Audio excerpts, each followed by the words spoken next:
Welcome back, students. This is the last part of chapter 3, migration. Now we will study about brain drain in India.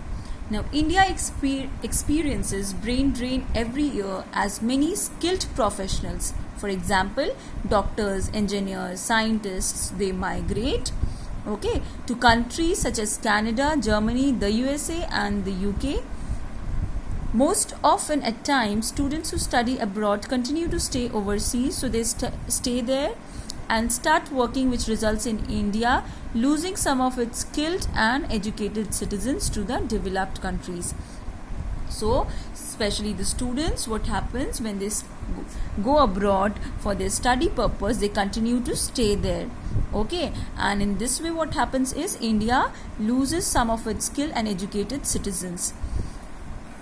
Migration is a phenomenon that has been taking place for thousands of years, and the reason for migration may have changed, but over the years, the fact that it is necessary has not. Through migration, the world has grown closer socially and culturally, as there is constant exchange of.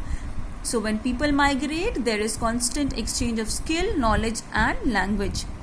Despite brain drain and the loss of skilled workers that happens due to brain drain to developed countries, developing countries have also economically risen.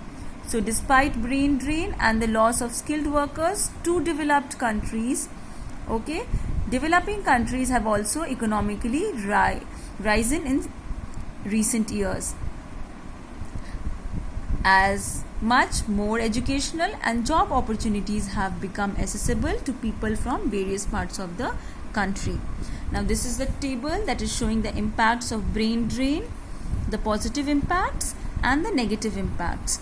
Let's read the positive impact first. First is the migrants send their earnings back to their home countries which help in the economic growth. So the migrants, they are sending back the money to the home countries. Families of the migrants experience improved standard of living. So the families of the migrants, people who have migrated, they experience improved and better standard of living then. The migrants return back from their destination countries with new skills and knowledge. So if the migrants, they return back with the new skills and knowledge, which is very beneficial for the country. Professionals whose ambitions are not met in their home countries are able to fulfill them successfully in the destination countries. So professionals whose ambitions they are not able to meet in their home countries, they are able to fulfill all their ambitions successfully in their destination countries where they migrate. Next is a negative impact. Now, huge economic loss affecting employment, rates of wages and decline in the standard of living. This is one negative impact of brain drain. Then industrial growth develops at a slow pace. So slow pace of industrial growth, industrialization. Shortage or loss of professionals who leave the country for more opportunities.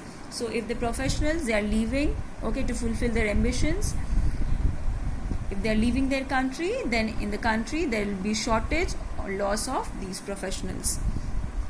Loss of investment in the education of youths as they provide benefits to their destination countries once they migrate.